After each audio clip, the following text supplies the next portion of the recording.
Hey guys, and welcome back to the LG Ultragear TEC Invitational 3, powered by HyperX, and we have Booyah as our broadcast partner. Welcome to another day of competition. It is going to be the semifinals in the lower bracket, and we're going to watch Force 1 go up against S8UL. My name is Apollonia. I'll be your host and caster. Joining me on the panel today, it's going to be the rap god, Aggressive, caster and analyst. How are you feeling about the matchup today, Aggressive? SNUL versus Force One.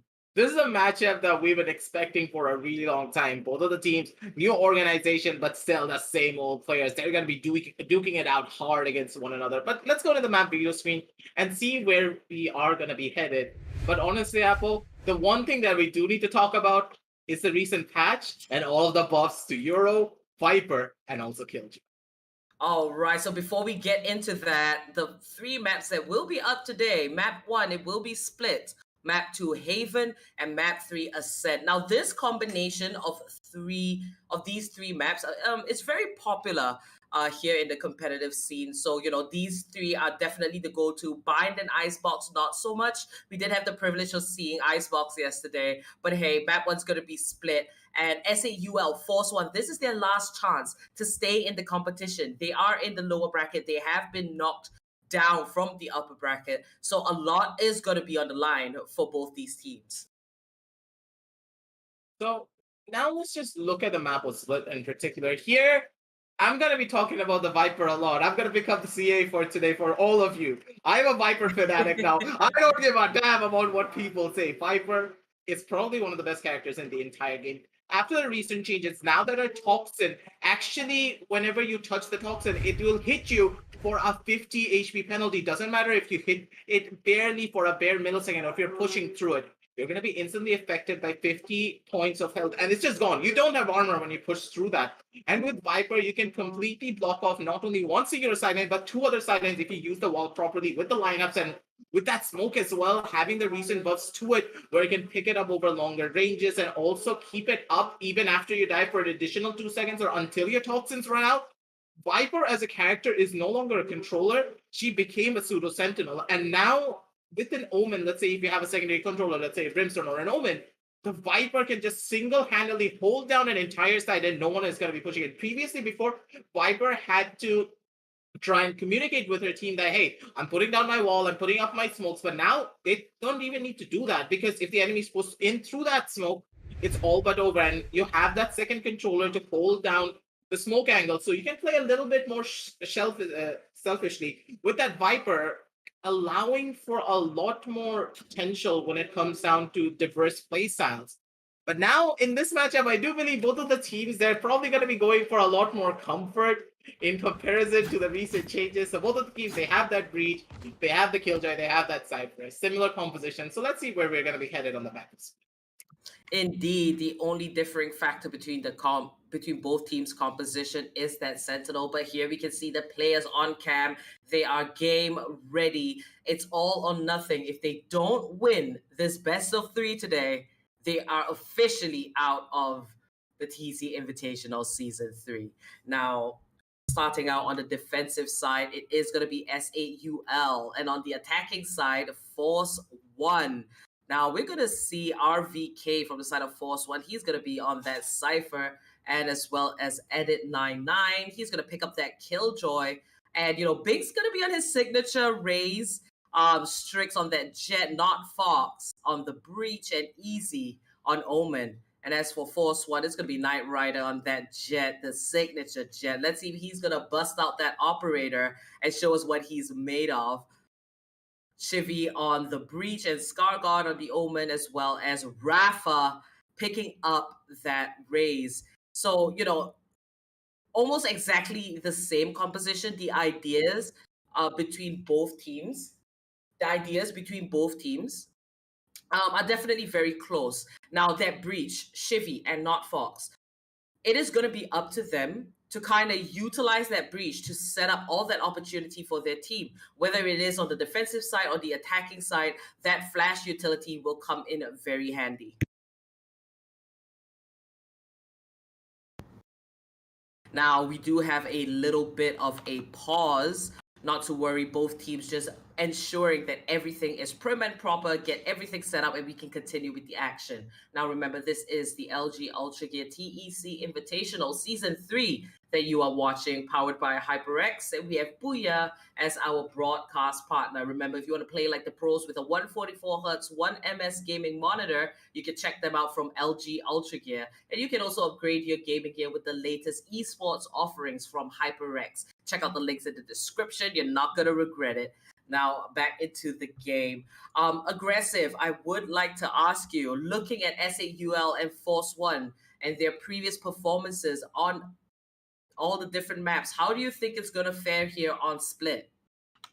On the split map in particular, I am going to be giving that tiny little bit of an edge towards the side of Force One, primarily because we have seen the consistency of the Flash and Dash combination coming out from the side of Knight Rider and Chibi, but when it came down to the combination that you would expect from the side of SAUL, it was just not as present. Strix, he had a pretty rough showing in the previous matchup, and here he needs to step up heavily. Otherwise, it's going to be a massive dent to their side if they are going to be able to hold on or not. And a lot of the performances really does rely on the Jet getting a lot of value out of the utility coming out from not Fox. So here it is hard to say, but Strix is going to be under a lot of pressure. He needs to show up on this one particular map. Otherwise, it's going to be a massive hurdle that the side of SEDO, even together as a team, are going to have a really hard time trying to break through.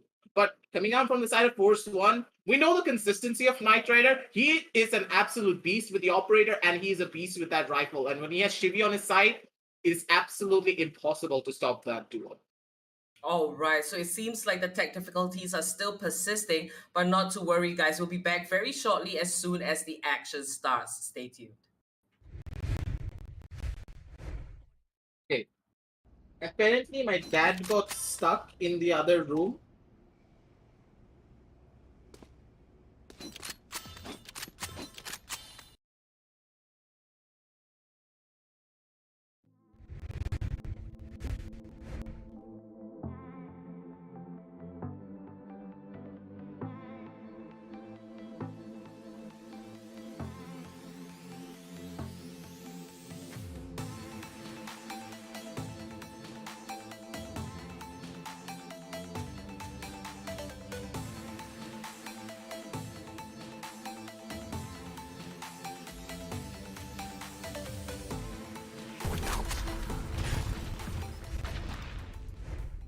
All right, ladies and gentlemen, we are back with the action, and this is going to be the first half, the pistol round, all about accuracy. And Force One, they are attempting to go for the attack, lingering around the mid area. Let's see what they have in store for us here. With the pushes coming on down from all the members of the side of S8, well, they're trying to see what they can do to try and hold off this force down onto the side of mid. Force One with the force, it seems. They want to try and break onto the mid end, but already one of the members has it sorted out. Banks, he needs to make a run for it. He needs to get out immediately. But mid control has been established heavily from all the members of the side of Force One. This basically means that, hey, they can go down to either this A side or this B side whenever they want to, but they need to be careful because not Fox, he's ready for it. He has those flashes, and with all three members holding down from the heaven angle, if they're not careful, they could just be going into a death sentence for themselves. Now 40 seconds left on the clock. It seems like Force One will be pressing the issue. They're up in A tower. Binks spots them out. Does pick up the kill onto Shivi, but RVK finds a return. One down on both sides, but not Fox. He's gonna pick up that headshot onto RVK. Shots are being fired across the border, and Rafa's the last man standing. He's gonna fall. 3 defenders left alive. SAUL, they are gonna secure the first point. That was a little bit too fast for even my books, but let's try and break down what exactly happened here. The main problem that happened coming out from the side of Force One, they were just stacking up onto the side of mid. Whenever you have that Cypher on the map of Split, you would expect him to try and lurk down from the side of A main, go up to the side of Rams, or maybe try and force the issue through the side of A, going down from the side of mid, place those cameras, and try and get a little bit of information before the push coming on through. But every single member of the side of Force One, they just try to make their way down from the side of mid and try to brute force themselves to the side of A Rams. It's not really feasible to do so because if the defenders are able to reach you properly and they have that hold onto the side of A Rams, it's all but over for you. And that's exactly what happened. You tried to force the issue and they paid the price for it. But this time on RBK, he's on that lurk and he's trying to hold down from that back angle. But Ezzy, He's ready and he's gunning for those shots. Now Strix here with the Ghost. We do see the dark covers coming out from the side of Easy, trying to prevent any possible push. Force One all cramped up in that A lobby area, very close to Rams, waiting for the right opportunity. Now we do hear the fault line, it has been released. 4 defenders preparing for this potential attack on the A site. So very good bit of anticipation coming out from SAUL. They have purchased 4 Spectres to top it all off. They want to push this lead forward into the second round. And this is going to be Force One shift walking, not a sound to be made through the sewers. Not a single defender exactly is on mid duty, but that is because SAUL, they're falling back. They're going to pull it back, go for a retake if needed. And now Force One moving through vent. Strix, he does realize something is up. He tries to pick up the kill. He does take Shivy down very low, Easy and Strix. They will eventually find the kills. Make that a double for Strix. 10 seconds left on the clock. Not Fox. He chimes in as well. And the last man standing is going to be RVK. And he falls as well. A flawless round for SAUL. Very nicely bringing that lead into a second goal. Here in this case, it seems as though Strix is showing up heavily. 3 kills on the board already after the first initial round. Sorry, ladies and gentlemen. And honestly speaking, down on the 0-2 scoreline, he is looking strong. But at the same time, you do have to remember that that was an ego round coming out from the side of Force One, and this is actually going to be a bonus from the side of the members of SAUL. So here is where they need to establish their lead, and this is where the side of Force One need to try and break through the defenses of the side of SAUL. They need to be careful though, because if they try to overstep their boundaries, considering the team play and coordination that we have seen in these last 2 rounds, if they get red here, it could just be all but over for them. Now, not Fox, just jiggle peeking there. Knight Rider might be a victim, but a beautiful fault line put out by Shivy just to ensure the safety of his teammates. Now with the full buys, Force One, they can look to try and bring it back on a point for themselves. Scar God, he's got a Phantom in hand. And Force One, taking their time. It does seem like a turret has spotted out an attacker. And I do like that Force One is playing it slow. We don't see any quick rushes.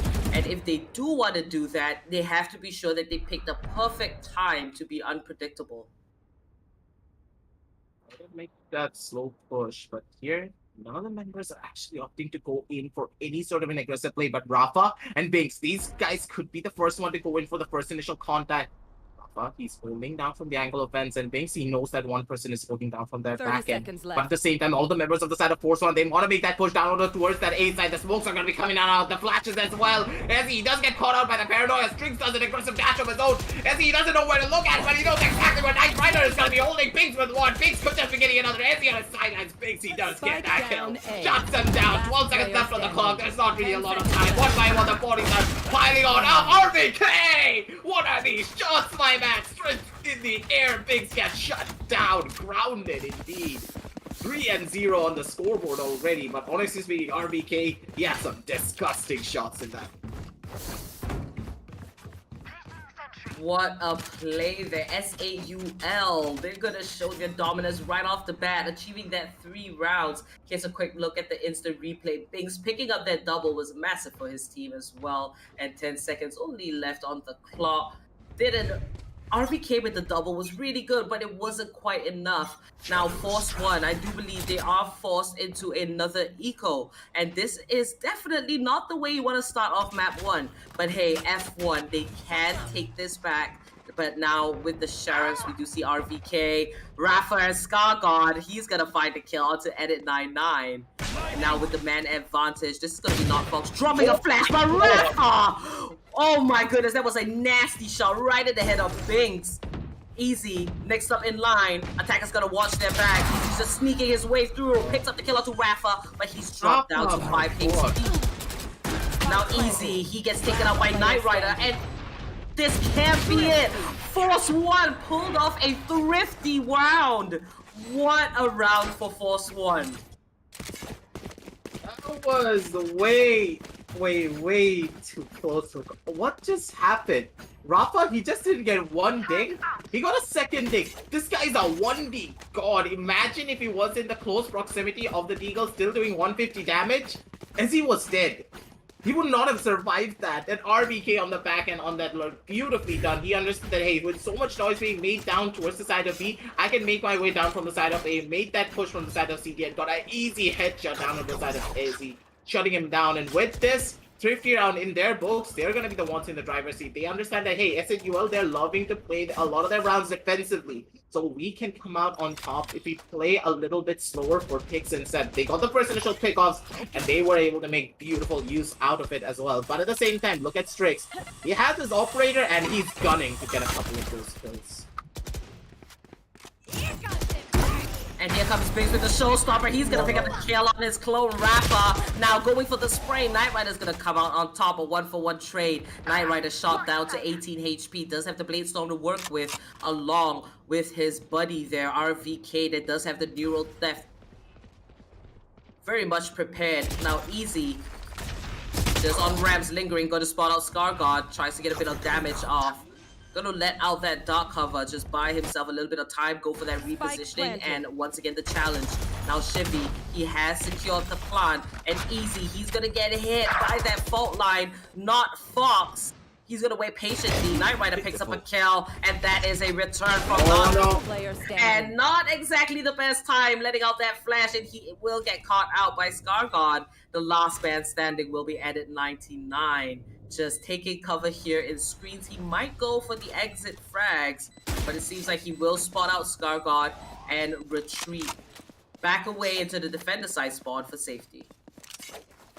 Really smart play coming out from the side of Edit. Opting to go in for that save and not that try, because you have to remember, even though they have the money to spare, if Edit is able to save out this gun, he's actually going to be able to buy another gun for his teammates. And with the loss streak bonus, they should be able to go in for a couple of full pseudo buys, but at the same time, it would be a better option to opt to go in for that save, with Strix opting to go in for that Bladestorm. So they have the firepower on 2 members, and with a couple of Buckies, they should be able to hold that down. But after the recent nerfs to the Bucky, I really do like this gun still. Like, honestly speaking, I feel as though some people say the Bucky got nerfed, but honestly, only the sniper aspect got nerfed of the gun. But the close range aspect is just even more deadlier. If you thought that the Judge was a very powerful weapon at those close ranges, the Bucky outclasses it by a mile. You're basically going to be playing Fortnite if you play your cards right, but Strix! What is this guy doing? He's an absolute madman! He wants to go in for that shot, but hits the wall by accident! He didn't know what was up with him! Beautiful usages of ability coming out from the side of the attackers. Force One were able to just dodge out Strix. Spinks wants to go in for that shot, but he gets punished for it. Shivy gets another one onto Northbox. And already that defensive hold just collapsed before it even started.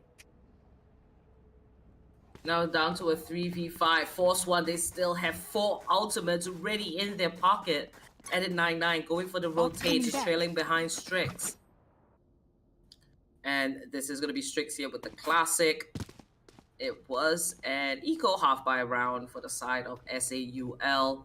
Force One, taking it a step at a time. They know that they have the 2-man advantage, but this is what I really like about Force One. They want to be sure that they can execute their attack flawlessly with good plans, and even if it's going to take up all the time that they have, they will still go through with it. Now Knight Rider putting down that Cloud Burst, just block off that vision there up in B Tower. Rafa, he's going to be right behind his buddy. And now with the spike, Knight Rider should be securing that plant. I have the spike. But it has been dropped, and it looks like Rafa, he will be securing that plant. 10 seconds. 10 seconds left on the clock. The spike has been planted, and now the timer is against the defense. That was a massive gamble trying to go in for such a massive push of their own. But still, I like the fact that they were able to hold down the fort on Knight Rider. The spidey senses were tingling. He knew exactly where all the members of the side of the defenders were holding, and he was able to capitalize on it beautifully, getting those 2 kills off. And now Edit, smart move by him once again, opting to go in for that save, extra 1,000 credits to his bank, and he's going to be able to build up his economy even further. But at the same time, you do have to remember that he is not really gaining any ultimate charge For example, if he died out on those last previous rounds, he would have been able to get a little bit of on charge for himself. But Edit, he doesn't want to take this risk trying to go in for this peak against Rafa. But Rafa, he wants to take this fight. He wants to get this kill. He's got in for it. He knows exactly where Rafa's gonna be and he wants to try and go for it. But Edit, he's playing it safe. He doesn't want to give away anything. Not even his armor to try and go in for that kill. 3-3 on the scoreboard, and it is going to be the side of Force One. Taking 3 rounds consecutively for their side, and now they're going to be the ones on that driver's seat, taking us down to an even-Steven scoreline into the 7th round of this.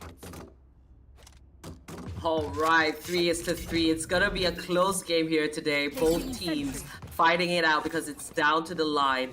Now, Knight Rider on the side of Force One, he does have 6 kills, followed by RVK with 5. And on the side of SAUL, Not Fox with 5 kills, Strix and Binks holding on to 4. And aggressive, you know. Looking at Force One and their approach, they're not all about fast executions. They like to take it slow, be sure that they get that information and then progress with their plans. Do you think that this is going to work time in, time out against a team like SAUL?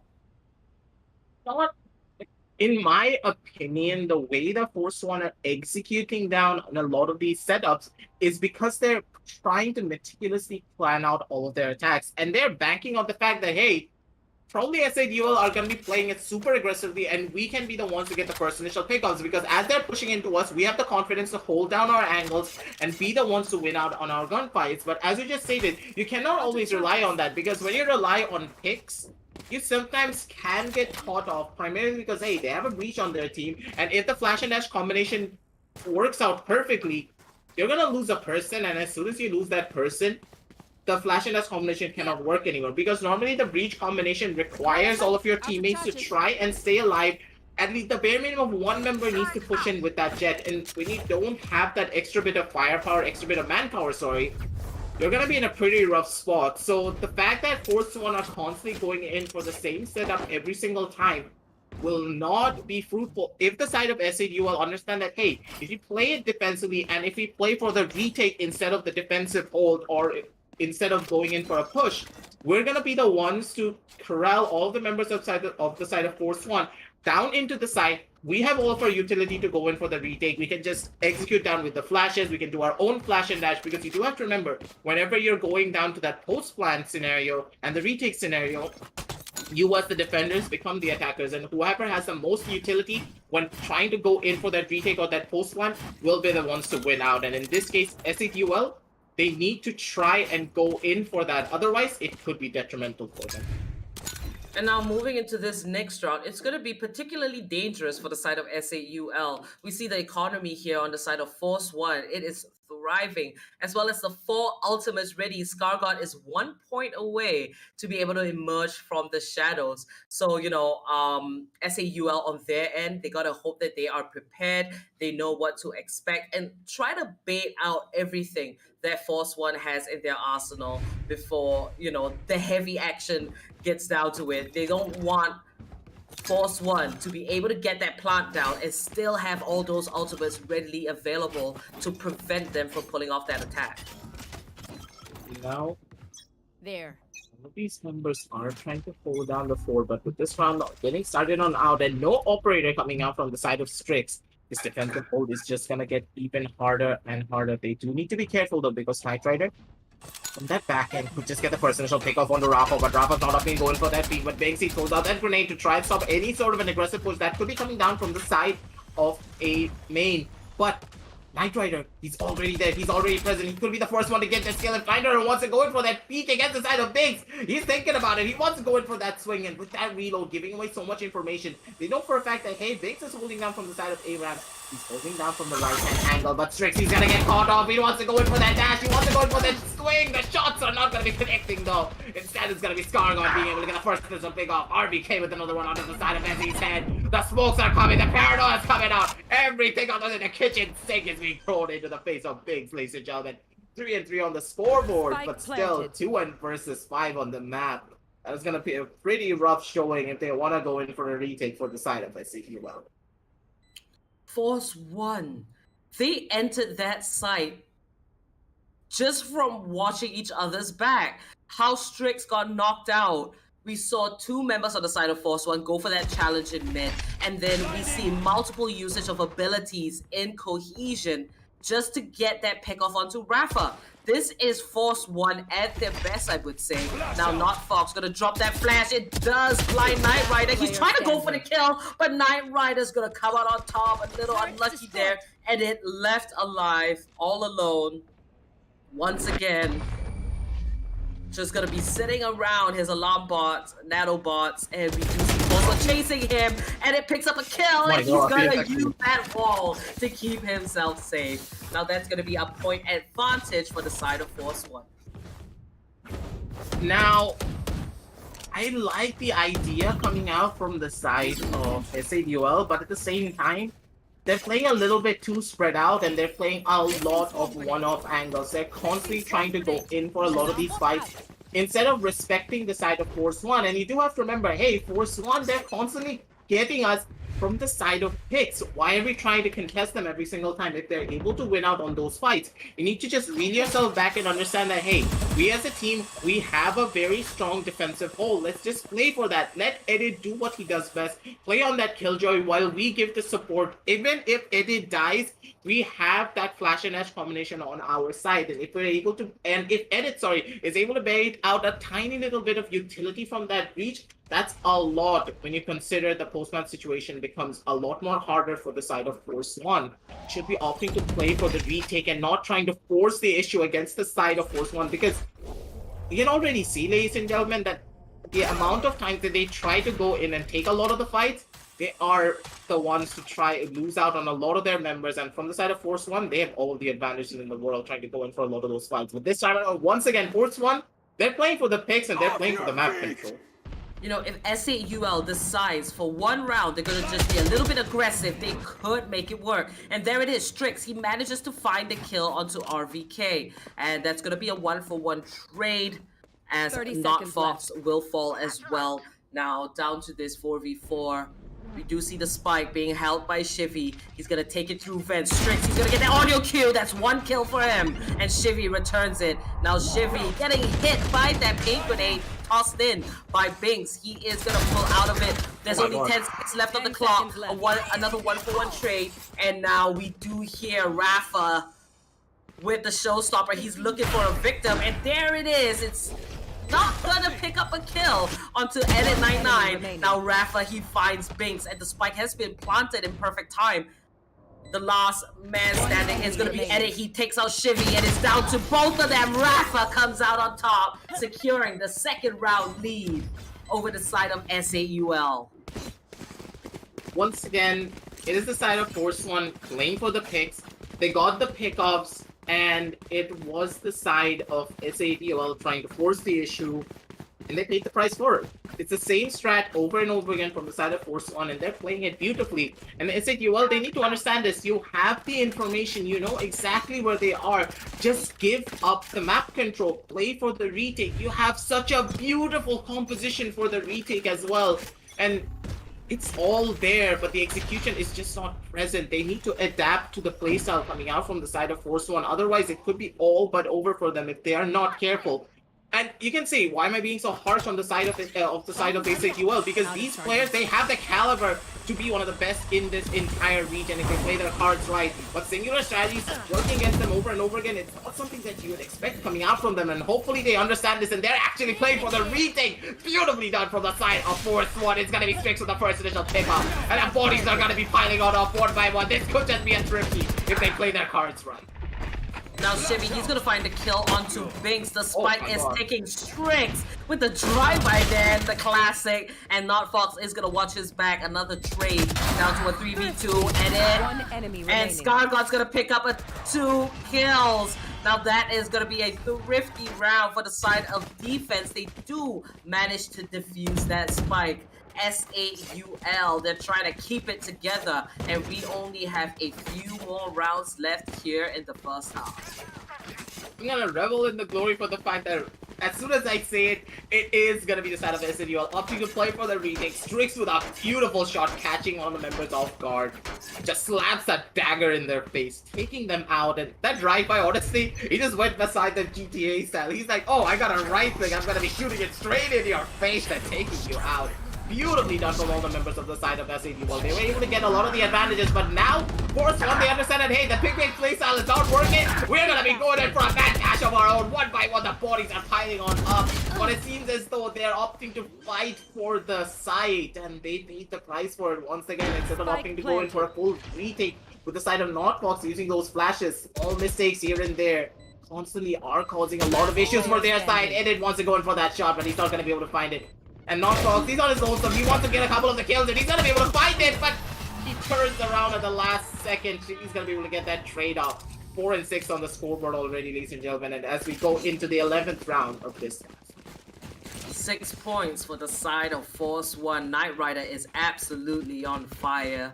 Now we have a total of 10 kills, but you know, SAUL to be taken off one by one so quickly, that is just definitely not ideal, and it shouldn't be happening. I do want to see the aggression that SAUL has, and I want to see them use that aggression to their advantage, because right now each round it is going in a way where the attackers are taking their time. They're taking it slow, and SAUL, they're just retreating backwards. Now, Force One this time, they're going to show themselves, try to look for a potential kill, and this is going to be a much quicker attack from the side of Force One, so they're changing it up, and let's see if it's going to work in their favor. Still a 5v5 Strix using the Cloud Burst, and he's going to pick up a kill onto RVK with that Guardian.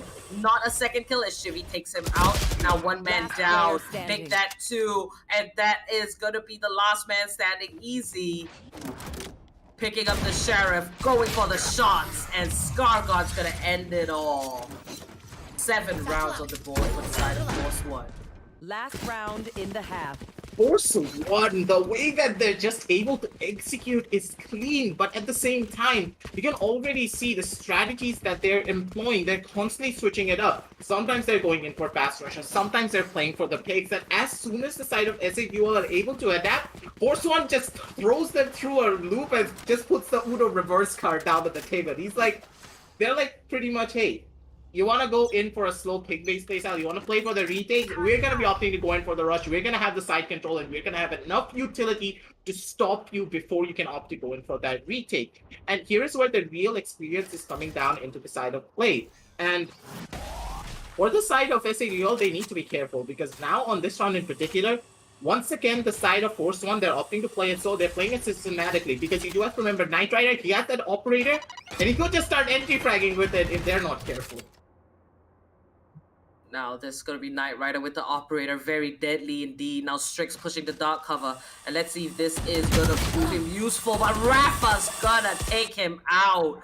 I would like to see a little bit more support for Strix there, who is trying to get a very aggressive kill. But, hey, he is going to fall. It's going to be a 4v5.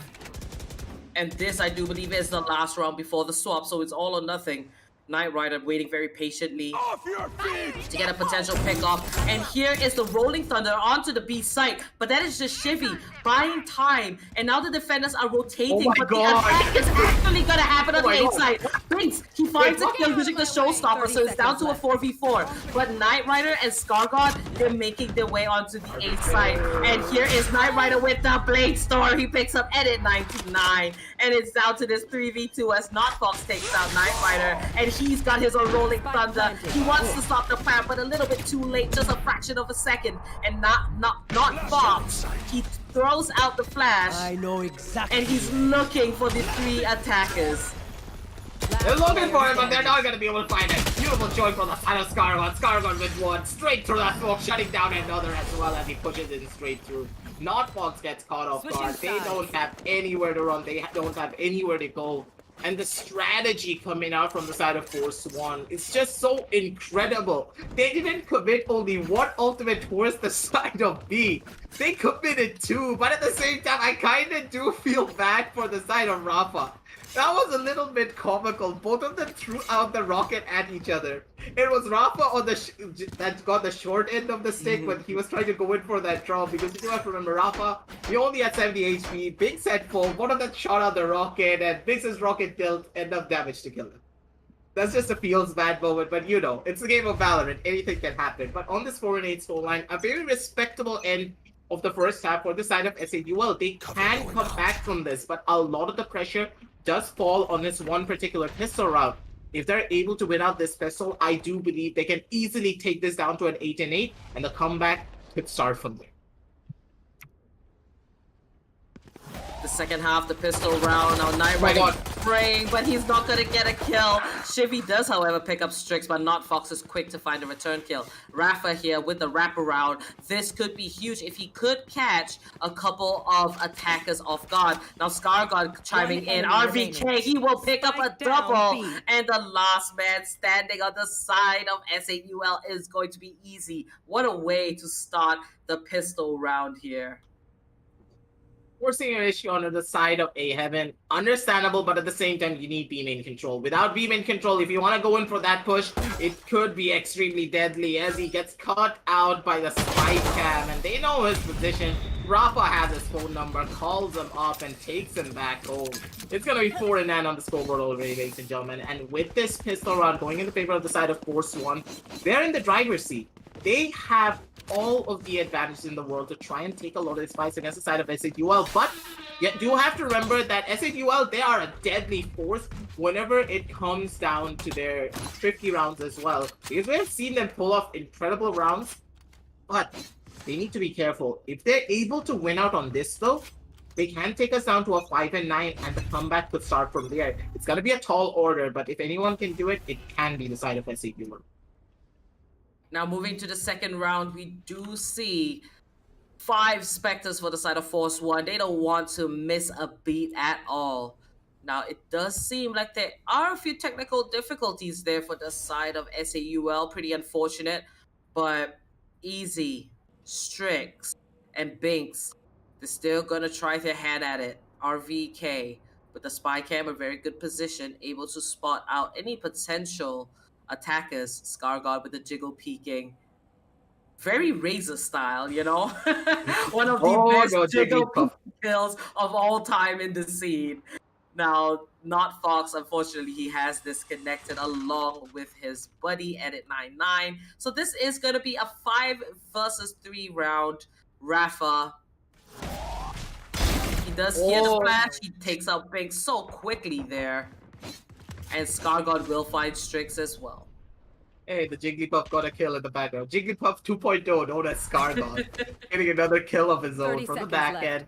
And that's going to be really good for their side, but at the same time, a little bit unfortunate because the technical difficulties did come on through from 2 of their members. So as the clock is going to be ticking on down, let's just see what we can expect coming out from the side of Ezzy. Because Ezzy could just go in for a sneaky plant, maybe find something, but Rafa, nah, he's not going to be giving much away. He does get that kill. 9 seconds left on the clock. And with the spike in Snowman Land, and there's not much that we can do. Rafa, he wants to go in for a grenade. Maybe it's going to be able to kill one. We got to see. Not going to be able to do much, though. Does do a lot of damage. Maybe they're going to be able to find a Knight Rider with 2 more kills, and that's going to be it for this equal round. 4-10 on the scoreboard. The false armor is going to be started. But now is the real question what the side of SAUL can do.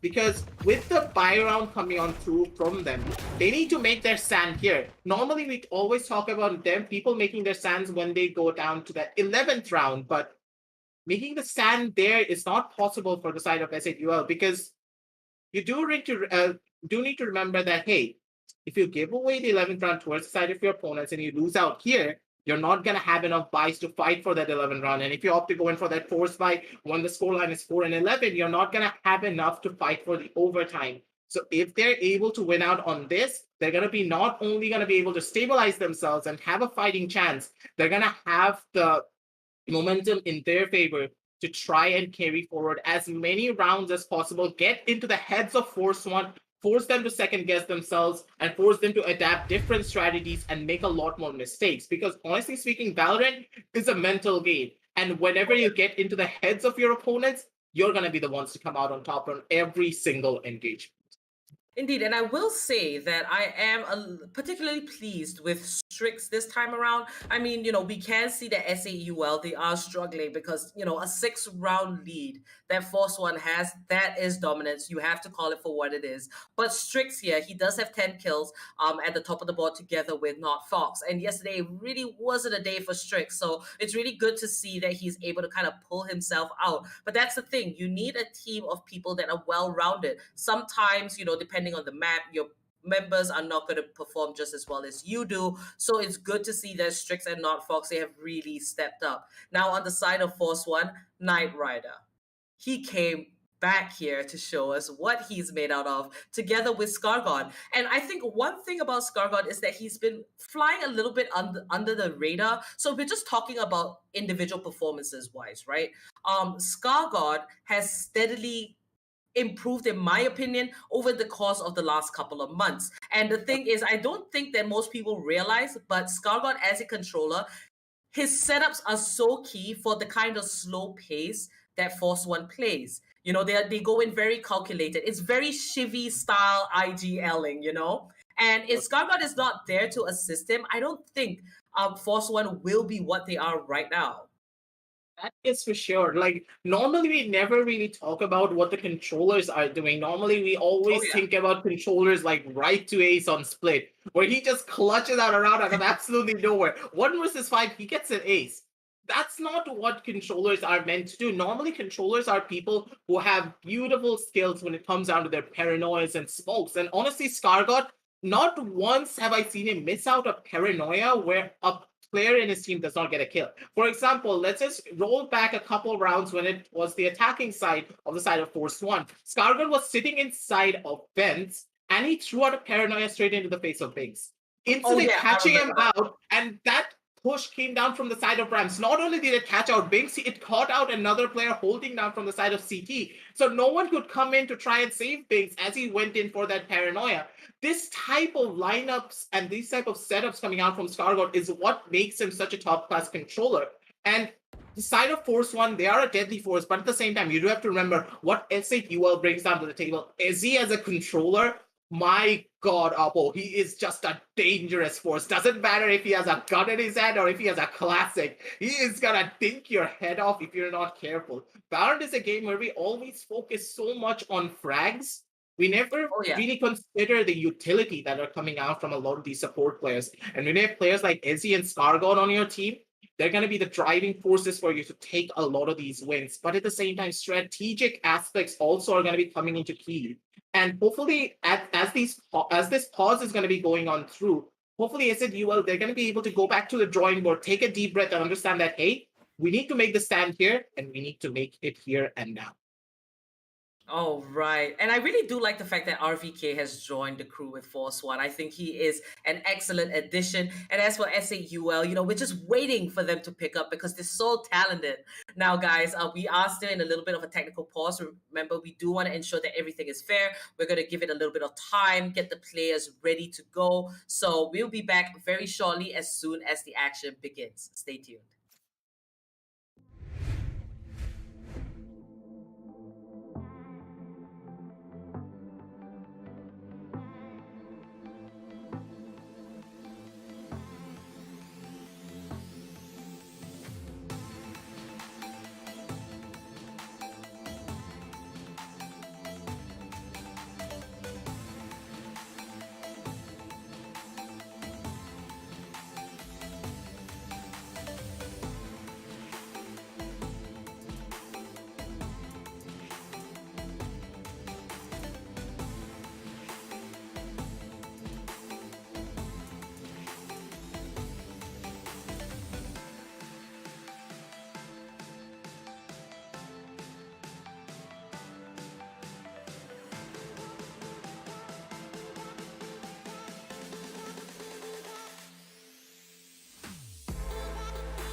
Ladies and gentlemen, welcome back to the LG Ultragear TEC Invitational Season 3. Sorry for the long wait. We would like to thank all of you for having such great patience. And now both sides are ready to continue the battle. We left off 10-4, heavily in favor of Force 1 with the 6th round lead. Oh my Now, God. immediately the paranoia comes in. Strix is spraying for his life. That's going to be a 1-for-1 trade. And in comes the attack. Strix still looking for another victim as he approaches the ramps. Honestly, that was a little bit of a question mark moment coming out from me, but look at Strix's positioning. He's probably going to be able to get a couple of kills. He's going to be able to question it. Beautiful headshot down on the one. NC with another one from the back, and he's going to be able to shut down Scar on 1-by-1. It is going to be RVK, though, holding down from the side of Heaven 1 versus 3 situation on the map. Maybe he's going to be able to take this fight, but at the same time, all the members of the side of SAUL, they're opting to go in for the rotation play, but RVK, he knows what's up. He wants to go in for his own play, but look at the side of SAUL. They understand that, hey, we can make our way down on the side of A. RVK, he needs to try and go in for that rotation. And he's going down onto the B side, but he went down a little bit too early. He should have just been playing down from the side of mid, and now he's in a pretty impossible scenario. He's going down in a 1 versus 3, where the postman situation is going to be absolutely beautiful from all the members of the side of SCQ. Now, Edit99 just putting down that turret, keeping watch of A main. While the last two members of the side of Force 1, they're going to be on site. Shivy is on, sorry, not Fox, is on a tick of health. Now, RPK, last man standing, he's going to be taken out by Edit99. Perfectly done. And that will be the 5th point for the side of SAUL. SAUL, they played that beautifully, that fast rush coming on down, but at the same time, I understood the paranoia that was thrown out from the side of Stargod, but Knight Rider, I'm pretty sure he got scared as soon as he saw like about 4 people just holding up on the side of A main. Honestly, that would even scare me, and I'm gonna be like, okay, who do I shoot first in this scenario? There are too many people here, and he did pay the price for it. But at the same time, you do have to remember that that was a bonus round coming out from the side of Force 1, so no harm, no foul. They're gonna be able to go in for the full buys and still hold on strong, but RVK, he's still alive, he's still kicking. He's actually gonna be able to get the first initial thing. Oh, one way comes on through! He doesn't get one! He doesn't get another! RVK! This guy is an absolute madman on this cipher! What was that one way? They had no idea what was coming in front of them! RVK and Scargod, the defensive hold on that A side was absolutely disgusting. 11-5, well deserved for the side of Force 1. RVK!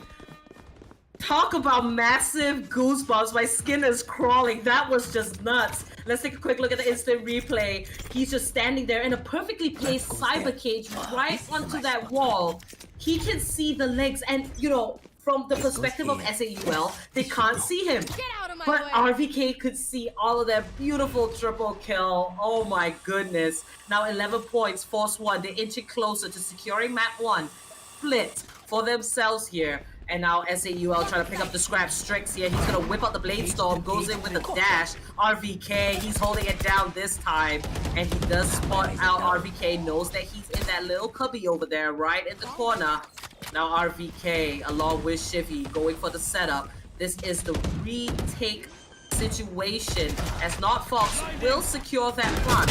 Now a 1-for-1 trade, make that multiple bodies falling on the B side. Beautiful rolling thunder coming out from the side of Not Fox, but he's gonna fall to Knight Rider, and Shivy is spraying for his life, and Strix will fall, make that match point secured for the side of Force 1.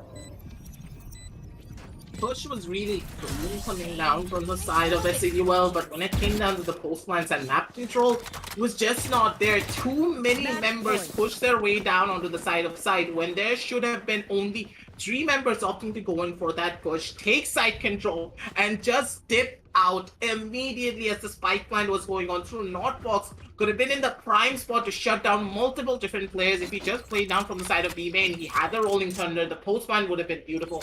Everything was just there, but they tried to full send themselves down onto the B side and they paid the price for it. And now giving away match points to the side of Force 1, it's gonna be a massive hit for their side. But I did like the fact that, hey, they were able to take side control, so that's gonna be a really big step coming out from them. And now Strixie's gonna be making a mad push of his own. He wants to try and get this kill, but RBK, he's ready, and he's gunning for those kills. He filled himself down on this 8 and he's feeding himself still now. Scarmon with a spray down, 1 by 1 with a triple kill, but it's still alive. He's still kicking. He wants to get a lot of these kills. In the air, it's gonna be Rafa, but he throws out the rocket and it's his last dying breath. He's gonna be able to get that kill down on the end and shutting it down. 5 and 13 on the scoreboard, ladies and gentlemen. And it is gonna be the side of Force One to take it all away. And map number 1 goes to their favor. Rafa, la la la. What a way to end off that round. And here is the attack. We're just going to have a quick look at the instant replay. SAUL trying to set foot on that A side. RVK holding it down. And Scargod showing us that he can do exactly what his teammate did as well with that spray down. Absolutely crazy. Force One coming through, picking up map number 1 in this best of 3 here in the lower bracket. Scargod there, ending off with 19 kills. Rafa with 15. What a match. And I do feel that, SAUL might have lost a little bit of momentum due to a few tech difficulties there as well. But hey, let's head over into the LG Ultragear match highlights and talk a little bit more about what went down between SAUL and Force One. So, I'm going to start on the topic of SAUL. Not their best performance, I would say. I did mention that it's great that Strix was doing a little bit more here. He did finish off as the first fragger, 1356. That's his KDA. He did do his level best. I just felt that there could be a little bit more switching up in SAUL. Strix went for a lot of aggressive challenges on the side of defense alone. I would have preferred to see Notfox kind of try and follow up with him. Overall, we didn't see the signature SAUL aggression as well. They took everything slow. And by playing slow, it's kind of playing into what Force One wants you to do. Force One likes to take that time to build the plan, and once they are sure, then they would go for the push. It's very Shivy style, So, Force One definitely had the upper hand this time. They took SAUL by surprise, and a well-deserved win. Map 1 secured by Force One, but they should not underestimate SAUL because they could definitely come back guns blazing in map number 2. What are your thoughts, Chris? Considering the map pool that we are here on, when it comes down to split, I said that I would give the advantage towards the side of Force One because when it comes down to the execution, they are the better team for it. And on the map of split, it is very execution heavy. And here, as you just stated, the Shivy style of IGLing really did catch the entirety of SAUL off guard. They were not ready for it. They were not able to adapt to the pace of a lot of these matchups that they were facing off against the side of Force One. They played it beautifully. And honestly speaking, if you as a team are able to come out on top whenever you play this slow, play the clock down to the bare last 10 seconds and get the spike plan down and also come out on top, that is a very dangerous team indeed, because a lot of the other teams have a massive pitfall when it comes down to those last couple of seconds. They're not able to execute properly, they're not able to think straight. But Force One, them being able to do that basically means that, hey, they can constantly change up their strategies. Not only can they play slow, they can play very aggressive as well. And SAUL, they need to understand that, hey, what's our strongest suit? We are best when it comes down to pure aggression. Like, as soon as we make that push, we can be the ones to come out on top. And if they're able to adopt the strategies moving on forward in map number 2, they could just be taking them down and take us down to map number 3 as well if they play their cards properly in the following matchup. I think it might be really close, and I hope that it is. It just creates a much more spicy atmosphere. But congratulations once again to Force One for securing map number 1 here in the lower bracket of the best of 3. This is the LG Ultragear TEC Invitational Season 3 that you are watching, powered by HyperX. And we have Booyah as our broadcast partner. Now, we're going to take a little bit of a break to prepare for map number 2. Remember, if you want to play like the pros with the 144Hz 1MS gaming monitor, you can check out LG Ultragear. And you can also upgrade your gaming gear with the latest esports offerings from HyperX. Links are in the description. Remember to like and subscribe as well. Hit that bell icon so you get notifications whenever we are live. The action is just beginning. It's going to get a lot tougher now as we progress. So stick around, grab a snack and a drink, and stay tuned for map number 2 between Force One and SAUL. Stick around.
Hey guys, and welcome back to the LG Ultragear TEC Invitational Season 3, powered by HyperX, and we have Booyah as our broadcast partner. We're back with map number 2 between SAUL and Force 1. Map 1 was extremely explosive, but let's not waste any time and head straight into the map veto screen.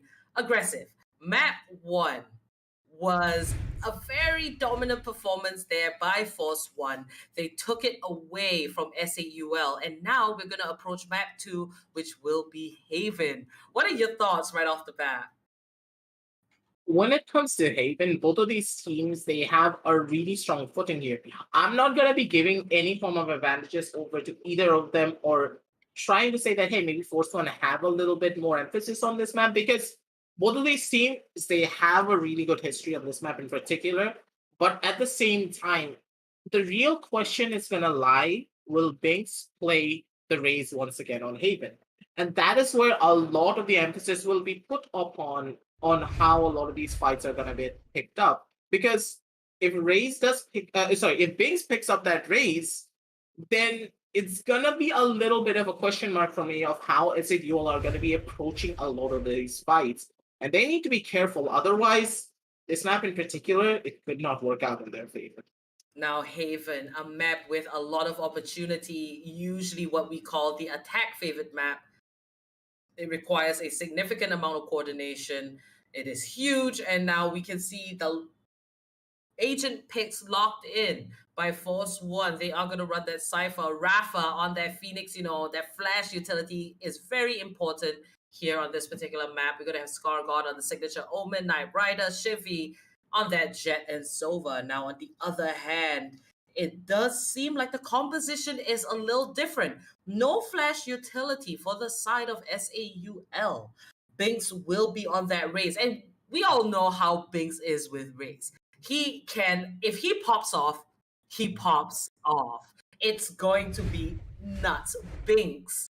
I will have my eye on Binks in particular because the fact that he is not on that Phoenix, he would have to make up for a lot of the lack of utility. So I want to see how he's going to get creative, especially with Strix. How are they going to be successful duelists without that added utility? That's for sure. And I do believe that this composition in particular that they have picked up is based upon comfort, but comfort can actually work out, but it's going to put a lot more emphasis on your gunfight. And here, I'm going to be putting a lot more pressure onto the side of Binks because him now picking up this Raze, he's purely relying on his gunfight potential because with so many corners being present on the map of Haven, yes, we can always rely on Edit to completely clear out the side with one of his recon bolts because on Haven, there are probably a billion lineups and a couple of more billion that are probably showing up in the next couple of days, maybe in like an hour or so. There are so many there's so much potential when it comes down to utility on this particular map. And with that Raze, it kind of limits what you can do. But when you consider a player like Binks on the Raze, he can pretty much do anything. He can pretty much go 1 versus 5 if he plays his cards right. But a lot of the pressure is going to be falling down onto him because Rafa, him being on that Phoenix, it could be all but over. One by one, the points are going to be dropping as the Adrian one. Jimmy with another on that trade. Knight Rider with aggressive dashes. But it's going to be Edit being able to survive and get a beautiful shotgun kill down on the one. Edit though. He's going to be able to take down Rafa with a beautiful classic shot of his own. And it's already 2 versus 2 on the map, but the spike has been dropped onto the side of him. Oh no. Now this is going to be RVK going for the challenge here against Binks. And it does seem like a recombo could potentially spot him out, but he catches Binks by surprise by running around RVK with 2 headshots. Force 1, they will take the first point. RVK saving that round for his team. A very aggressive start to Force 1. Pushing out of defense, they took a chance. Going down A short and A long, they did meet up with SAUL. And here on the instant replay, this is when all mayhem begun. So, it was a 3 for 3, and RVK there ends it off with a double kill. So a very good round for the side of Force 1. And SAUL, they've got to put down their foot because they need map 2 to stay in this competition.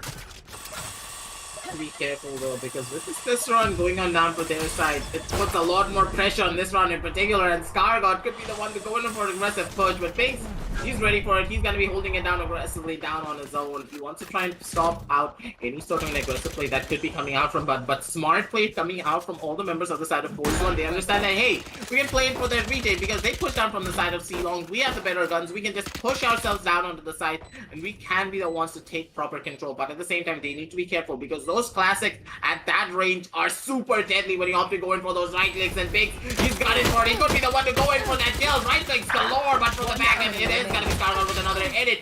Chimes in from the back end. Rafa does get one kill. Knight Rider with another one down onto the face of Strix. And that retake, honestly, Apple, was just so quick. Every single sideline, the positioning was already present from the side of C, from the side of Garage, from the side of CT as well.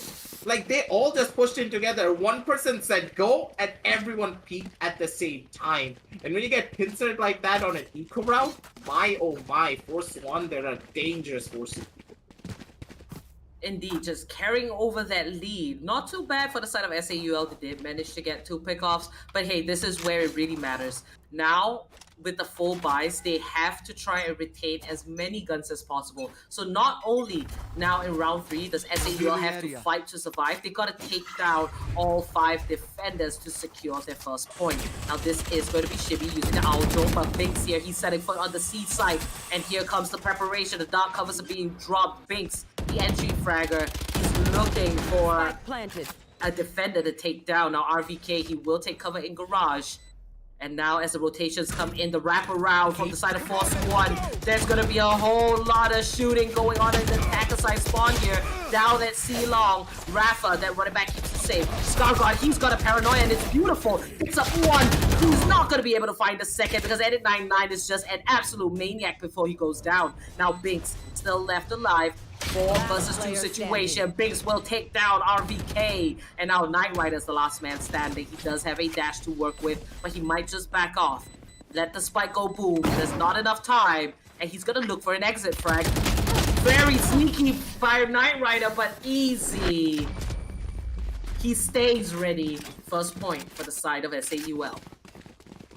Easy with that spray control. He's going to be able to come out on top and take down Knight Rider. But at the same time, no harm, no foul, because you do have to remember that that was a bonus run coming out from the side of Force One, basically meaning that, hey, they can pick up those vectors, they can pick up their own buys and come back even stronger on this round in particular. But now here's where the side of SAUL, they need to make their stand. If they're able to take out this round, they're going to be able to force the side of Force One to go onto an eco, but I do believe they're opting going for the eco regardless because they want to try and get this operator down into the hands of Knight Rider. And this is really smart coming out from them. They understand that, hey, cannot be playing it aggressively. We need to be playing it defensively. And if we're able to fight this, this is going to be massive. But look at the mid positioning, RVK. Such a beautiful one-tap down on his own accord. He's going to be able to shut down another. And RVK understanding that, hey, with all of the members holding down from the back end, I need to survive. I cannot opt to go in for that gun because they will be guarding it. Very smartly coming out from them. Scarguard from the back end is going to be able to get 1 kill of their own. But look at Edit. Edit's making the wraparound play from the side of mid. And he could be the one to get that kill. But he makes so much noise that they know exactly where he is going to be. And obviously going for that drone. Really smart coming out from him. Trying to get a little bit of information for his teammates. And Shibby, he's the one holding down from that sideline. But AC, he wants to make that push out on the Shibby. And he pays the price for it with that double peak coming on through. That's going to shut down one. And Scarguard, he's going to be able to pick up a battle for himself. And this could just be a thrifty rounds on the book, ladies and gentlemen. 4 versus 2 on the map already. A beautiful push coming down from the side of Force One.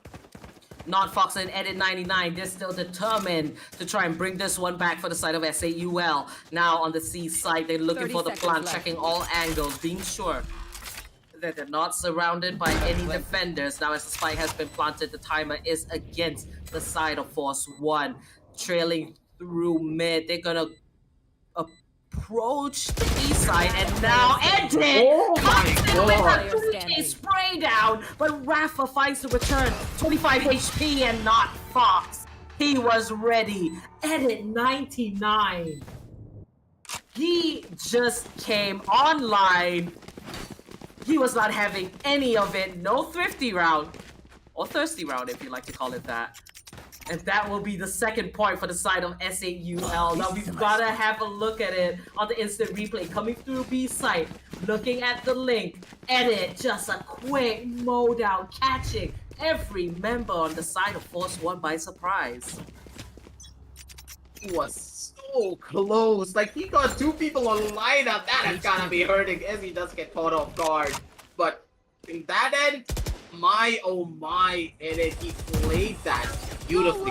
You have to give it to them to find out that one. But at the same time, with the 100 stream fighting getting caught from the side of Edit, it is gonna be Edit with a beautiful kill of his own. Just shut down RBK, but Scarlord, he's alive, he's still kicking. Does get the personal thing, but not Fox. He's gonna be able to get the reverse thing down on his own.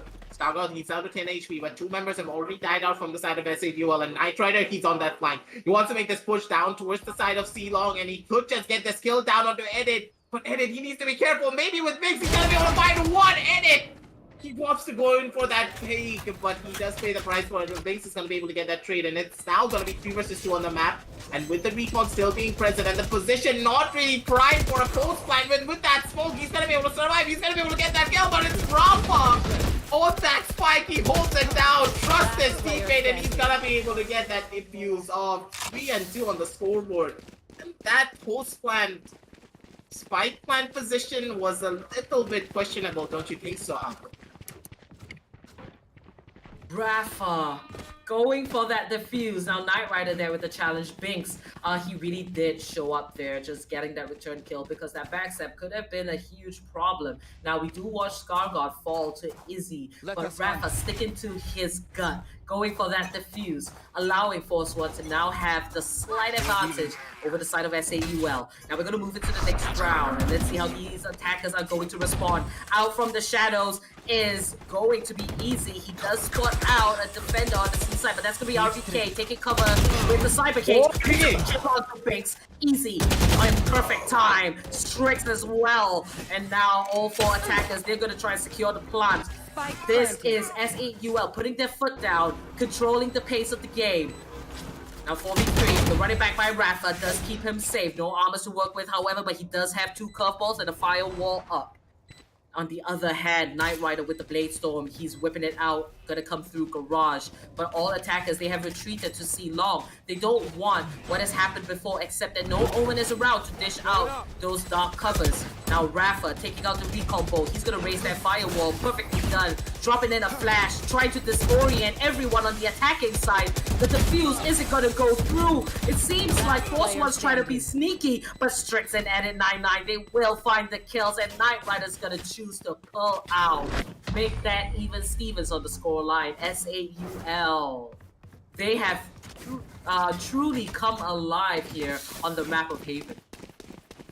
Yes, for sure. And I love the fact that they're able to execute down so beautifully as well. They understand that, hey, we have a composition that is not based upon control. We have a composition that is purely based upon execution. They are able to execute down onto the C side beautifully. But at the same time, you have to consider, whenever your composition is very one-dimensional, it can cause a lot of issues against a team who can adapt to it really quickly. And considering Force One's reputation when it comes down to adaptability, they could adapt to it really quickly by one simple means. They can opt to play for the site itself. They need to hold down strong when it comes to their defensive side, or they need to go in for a push rapidly to take a lot of the fights. But RBK, honestly speaking, this guy, when he has a sheriff in his hand, he is much more deadlier with this than a rifle. RVK caught in a difficult spot there. He's gonna fall. Shivy picks up a kill and Strix with a return. Down to a 3v3. We do see 2 ultimates ready on the side of SAUL. And let's see how Strix and Binks will utilize that. It could come in massive. Now with the spike plant, and Knight Rider comes in, picks up Edit 99. It's all down to the duo, Binks and Strix. Now Knight Rider on long. Strix right around the corner. He's gonna be taken off guard. Nothing personal. And Binks here with the showstopper picks up a kill. And ScarGod takes it out. Down to a 1v1. 22 HP for ScarGod. It doesn't look too good for him, but he's gonna show himself and catches Strix off guard. What a way to play that round. ScarGod showing up massively for the side of Force One, bringing that to a total of 4 points. A thrifty round indeed. Expected Strix to maybe try and hold down the fort, but he was not gonna take the risk whatsoever with that dark cover straight in his face. He opted to go in for that peek. But ScarGod understanding that, hey, Strix needs to make that push of his own. He needs to try and spam through that smoke, or he needs to walk inside of it. And Strix opting to go in for that dash really did hurt him in the long run, because that basically meant that, hey, Scar, he can just opt to go in for that peek straight inside of the smoke from the other side, catch him off guard, get that kill. Beautifully done from the side of the defenders to take that thrifty round also. Honestly speaking, both of these teams are taking thrifties left, right, and center, ladies and gentlemen. And they are just so dangerous on that as well. But now it seems as though all the members of the side of SADUL, they want to make that push down from the side of mid garage to make that in. But Rafa, he's in a prime spot to shut down Biggs. Biggs loves to take garage control, and they understand that, and they are gunning to make sure he cannot take any sort of control onto that sideline. But all the members of the side of SAUL, they're going to be making that fast push down towards the side of D, and the spike is about to get planted as well. But from the side of Force One, they want to play in for the retake, and very nicely done from their side as well. Now, as the spike has been planted, the man disadvantage, SAUL moving into their post-plant positions in the mid area of the map, retreating into window, gonna take cover in the corner behind some crates. Now it's up to Force One to try and find that sweet spot on where they can come in for their retake. The RVK finding a kill, so does Knight Rider. And Knight Rider with the double, connecting that headshot on the Strix. And at 9-9, trying to pick up where everything has been left off. But Chevy with the clean up, make that 5 rounds in total for the side of Force One.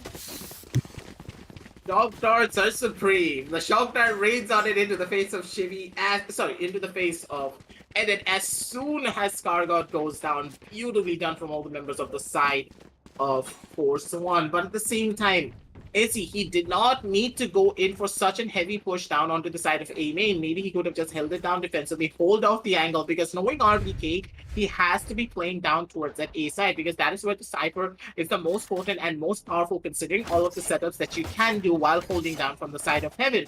That would have been the better plan, but Izzy getting caught off there, and with the neural theft coming down from the side of the Cypher, basically meant that, hey, that defensive hold down on that B side looks mighty flimsy, and it was the side of Force One being able to utilize all the information that they did have to go in for the peaks, get those kills, clean up that round. A very beautiful round indeed.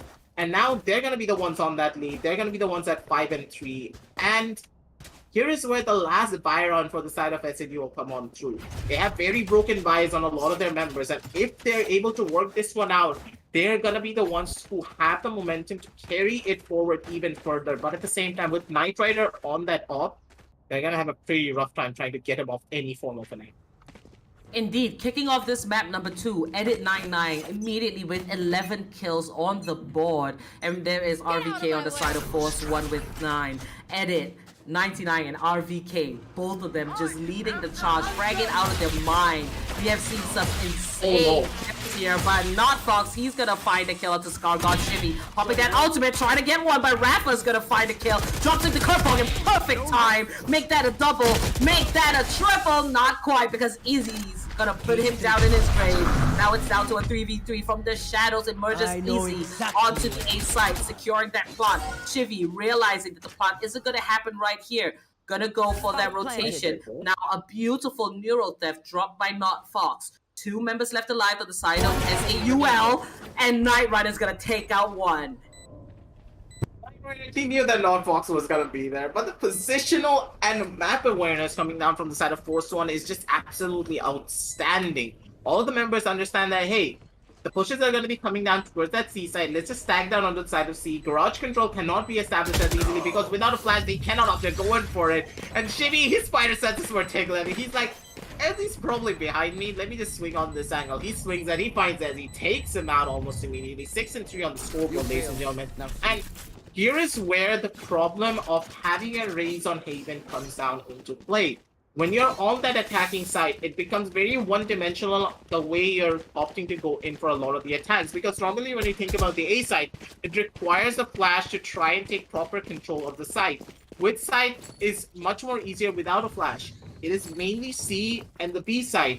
And that's what the side of Force One are able to understand. They're like, hey, if we just hold down onto the side of C, they will make the push almost immediately down onto the C side, and we can be the ones to take it away from them. But at the same time, Knight Rider, he could be the one to go in for a kill right now, but he's not opting to play it aggressively. And all the members of the side of SADUL, they are slowly but surely making their way up on towards that A side. They want to try and go in for a play, but Binks, he does not have a lot of utility to try and work out on this side. Now we see the Paranoia coming in. Knight Rider going for this challenge here, dashing away to safety as the shock darts rain in from the side of Edit 99. Now he's going to pick up a kill as well to Scarguard. Rafa kept safe by the run it back. One man down. That's going to be Force 1. Edit 99 looking for a rotation. SAUL. I do like what they did. They did manage to get a pick off. And now trying to figure out what exactly it is that they need to do. Now, we have mentioned time in and time out that Binks on that raise, they don't have any utility that allows visual impairment. So they have to get creative, utilize that Omen with the dark cover, utilize that Omen with the Paranoia. And if you can, if you're going for the peak, make sure that you have a buddy to return a kill if he must. Now, with 30 seconds left on the clock, we do see SAUL gathered by C-Long. They want to go for this push, but they got to watch out for RVK. He is the man of defense. And Binks with the lurk. He's going to find Knight Rider, and that eases the pressure off of the team. But RVK! Oh my god. Finds a triple easy, saving it with a double. That should not have happened, but it did. Down to 10 seconds. They got to get the plant down. Now Shivy with a very cheeky wrap around here. He's looking. And he picks up the kill. He denies the plant. And this is going to be for the side of Force 1. What a clutch by Shivy. Shivy, the timing was just so clean coming out from him. Not only does he deny the plant, he actually gets the kill down on the Binks as well. Oh my god, ladies and gentlemen. I thought that after that miss from the side of Rafa, it would be all but over. And Chibi's not going to be able to find it out because with no information to work with, I thought that, hey, maybe Ezzy would be opting going for that plant inside of a dark cover or maybe down from back of side. Because with Binks holding down from the mid connector angle, he knew for a fact that, hey, no one's opting to go in for a rotation down from the side of CT or inside of B. Then the safest plan would have been a back of side plan, but Ezzy opting to go in for the C-Long plan really did hurt them, and this is why situational awareness is very important whenever you're going in for such clutch plays. But Knight Rider is ready, holding it down from the corner of that smoke. He shuts down one, he's looking for another. He's not gonna be able to even hit that shot though, but he's looking for a couple of more. He's hungry for it, and he knows for a fact that Binks is gonna be opting to peek in, but Binks, he knows exactly where Knight Rider is gonna be holding it, and shoots a couple of bullets straight through his skull to take it on out. But still, the spike has gone down, but Strix, he pays a hefty price for it. He gets tagged down to 23 HP. He's gonna be able to switch out to a gun, but the post-plant situation is not looking that clean for the side. Also, SAUL. Now Shivy pushing forward together with Rafa. They're both going to lose their lives. SAUL holding it down. Very aggressive from the side of Force 1. Starguard picking up a kill. Classic, and it's down to this 1v1 RVK going for the defuse. And he's going to make it. He's going to make it. Oh my goodness, this map has been exhilarating. The amount of sneak defuses pulled off by Force 1 has been crazy. Now, as we're about to approach the last round before the swap, the scoreline is 8-3. Let's have a quick look at the instant replay. SAUL taking it very slow. I like what they did here. Easy. Getting a beautiful pick off onto 2. Scarguard trying to return it. He finds a double of his own and making that a triple. And it was down to this 1v1. RVK, he stuck to his guns. He had the dark cover placed by Scarguard. He kept it there and he worked with it. Now, SAUL, they should look at magic number 4. This is the last round before the swap. And in perfect time, Izzy's going to find first blood. That was such an important kill as well, because now that you have taken down the Sova from the side of the defenders, they have no information to work with whatsoever. They cannot expect to see where you're going to be coming from, and if they play their cards right, they can opt to go in for a beautiful push of their own. Scarguard, knowing the positioning, tries to go in for an ultimate to see where all the members are going to be holding. He's able to find a little bit of info, but at the same time, Scar, he needs to be careful, otherwise he's probably going to be dying out on that side. But now, once again, we do see the side of SAUL opting to go down towards that C side. RPK still holding him down with Stargott. He wants to play in for that cross and play for the trade instead. But with the ultimates now being popped from the back and all the members of the side of SAUL, they're making that mash rush down towards the side of C, and they have complete side control in their favor. But at the same time, you do have to remember, if they opt to go down towards the side of C long, 2 members are going to be holding down from the back, and maybe a couple of kills are going to be coming out as well. Spots on the gun barrel. It's going to be one. Notbox is going to be able to get that kill. The flashes are not going to be coming on out, and Notbox with the first initial pick off. C long control needs to be established. You try going for that reading. They're not going to be able to find it. Knight Rider, he does get the first initial kill, but he's looking for a couple more. The classic right are going to be ringing it supreme, but from the back end, it's going to be Biggs with one, Izzy with the trade to end things off. And it's gonna be 8-4 on the scoreboard to end off the first half of the Master League. That was so intense, but SAUL, they held it down, and it seems like the seaside was their favorite place to be. Now we're gonna end off the first half, 8-4 in favor of Force 1. We're gonna move into the second half, where we will see SAUL on the side of defense, and if Force 1 on the side of attack, will they grab control of this newfound power where they can set the pace of the game? Will they show us what team coordination truly is? Or is SAUL gonna hold it down in defense? Quick look at this instant replay here. Very hectic fight, but Knight Rider played that to the best of his ability. And now that he has to go on the attacking side, I look forward to how SAUL are gonna reinforce their defenses. Hopefully it's coming up from all their members, but at the same time, look at Biggs. He wants to go in for an aggressive play. He wants to go in for that kill, but Biggs, he does get caught off by Rafa. Not going to be able to find that out. He only had 18 HP to work with as well. Edit, wanting to try and deny the plan. Beautiful shock darts coming out from him. One shock dart, a second one. Not going to be able to get that hit though. All of the members of the side of Force 1, they are in post-match situations already, ladies and gentlemen. Strick does spot out one initial member. He's looking for a couple of more. He wants to go in for that shot, and he's gonna take down Rafa. La la la. And with another one on the back end, it's gonna be Notebox. We're gonna find another kill down on the Knight Rider, and the 3 taken big but possible, and Notebox gets another. He's not gonna be able to find it, but from the back end, it's gonna be Knight Rider still being alive with that frenzy. He's feeling himself, and this is why frenzy is such a strong gun, ladies and gentlemen. It's one of my favorites, one of Knight Rider's favorite, and when you have it on that jet, you're just an explosive force to deal with. What a round by Knight Rider. 4 takedowns with the help of his buddies, just feeding information. This is where you can tell that Force 1 has extremely strong communication. They were all on site defending their spike plan. They didn't retreat down C long, so they had a different play in mind. They knew that they outnumbered the side of SAUL, and they relied solely on being able to give each other information for the cleanup. Now, moving into round number 2, we do see a Phantom on Knight Rider and 4 Spectres on the remaining members of the side of Force 1. SAUL, they're going in for the eco. Does look pretty rough for the side of SAUL, but if anything, we do see them still going at it hard, doing their best, and the momentum is clearly in favor of the side of Force 1, and that's going to be a 1-for-1 trade, make it 2-for-1, 3-for-1, as a double kill is found by Rafa. Now 2 defenders left, SAUL, let's see what they've got.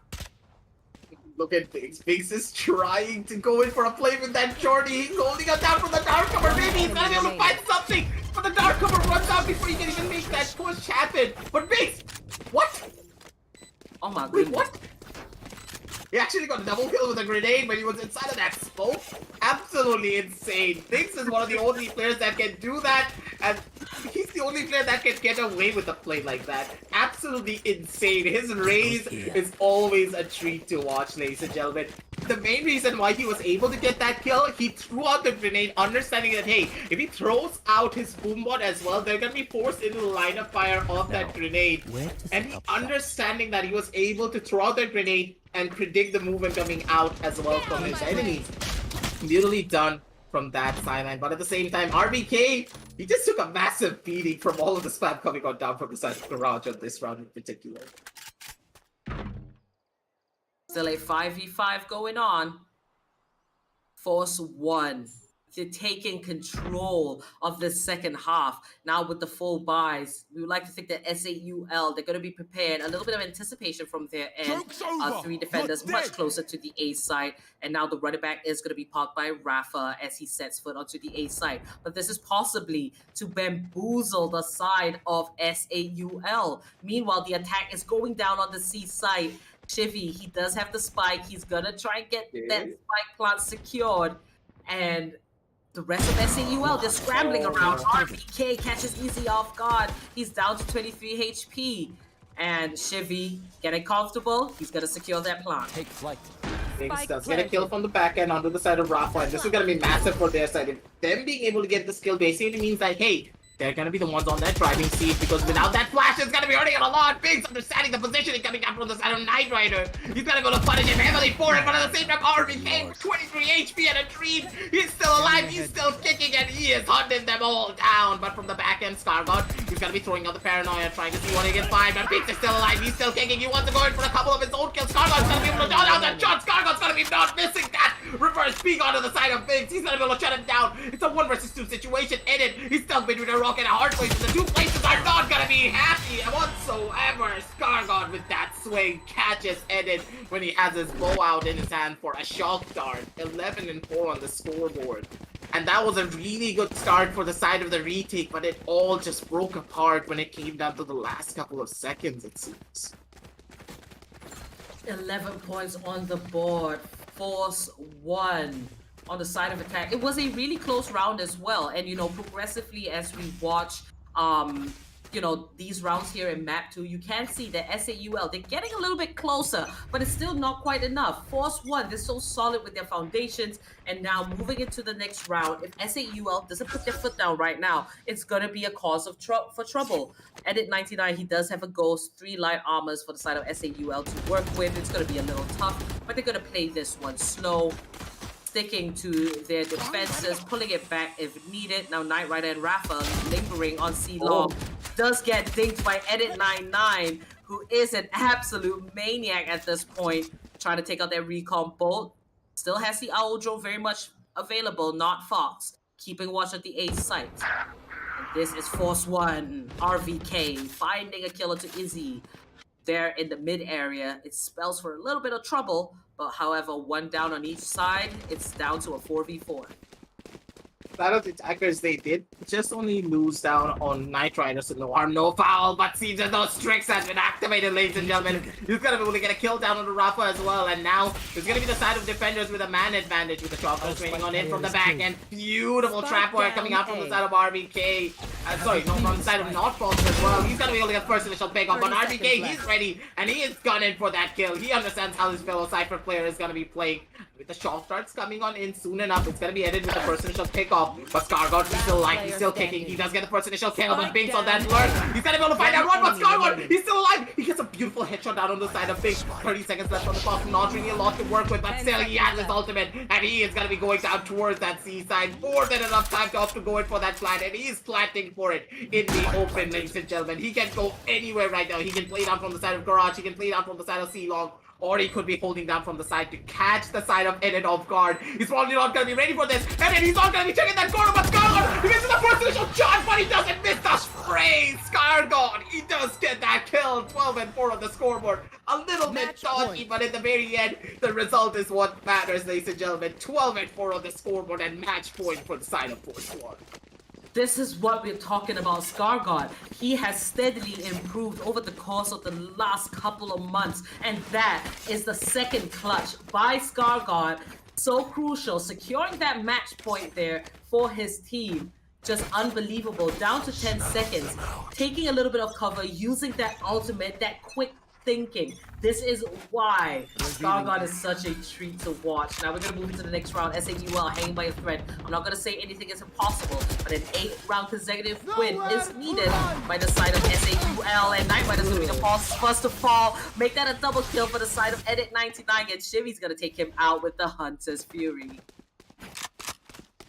He did that beautifully, even under so much pressure. Him being able to get those 2 kills basically means that it's gonna be a massive morale boost for his entire team, being like, hey guys, this round is very much possible and we can do whatever we can to try and take this win. But still, down in this 2 versus 3 scenario, it's gonna be RVK being able to get the first initial takeoff, and it's gonna be the dynamic duo of RVK and Scargod trying to clutch this one out. Notfox could be the one to find the bullet for it, but Scargod once again now being forced down onto another situation where he needs to clutch everything out, but in this time around, he's not going to be able to find it. Biggs knows exactly where he is as Cypher pulls out that Nero that takes off his head, revealing his position.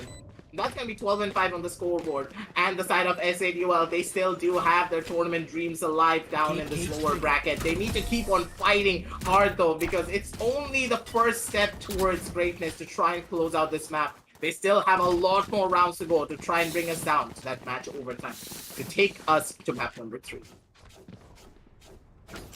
SAUL, they're hanging on. They're not going to give up just yet, putting up as much of a fight as they can.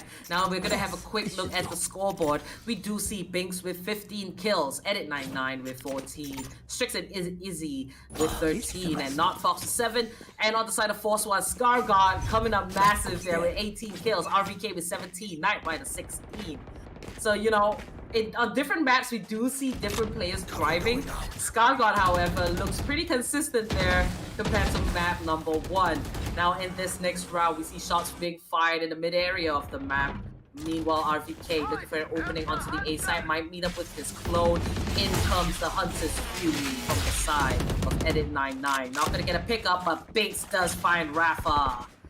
Down to 46 HP. SAUL, they're hanging on. Knight Rider might be the next person that Binks comes into contact with. Picks up that kill. A beautiful trade-off. Now it's a 3v4. The Neural Theft is available for the side of RVK, and that could come in very handy. The spike on Shivy, waiting for the right time to go for that plant. They are going to force the issue here onto the A site.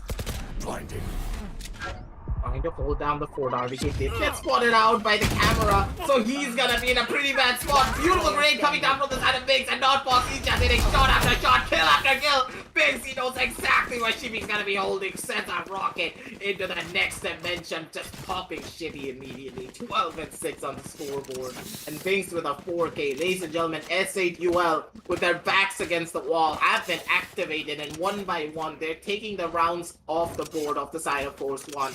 But they need to be consistent. They cannot make any form of mistakes, because the one mistake coming out from them basically means that Force One, they can be the ones to come out on top. But here, right now, on this defensive half is where they need to make their stand, because their composition is absolutely incredible when it comes to the defensive rounds because of the amount of utility they do have for the retakes and for the defensive holds. And if they're able to play their cards right, if they're able to win out on every single one of their gunfights, they can be the ones to come out on top. But at the same time, it seems as the Force One, they're second guessing themselves.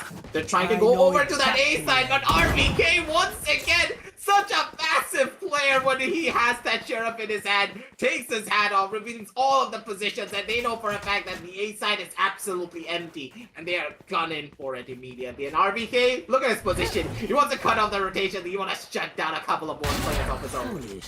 Now RVK picking up the headshot onto Binks, catching him off guard, unsuspectingly as he pushes into the defender side spawn, but Strix's A is ready. Knight Rider finds a kill, but Strix, he will pick that up. This was the SAUL that we were waiting for the longest time. And it only seems that he might have gotten a little bit of Force One figured out. Now Rafa, we can run it back, has the curveball in his hand.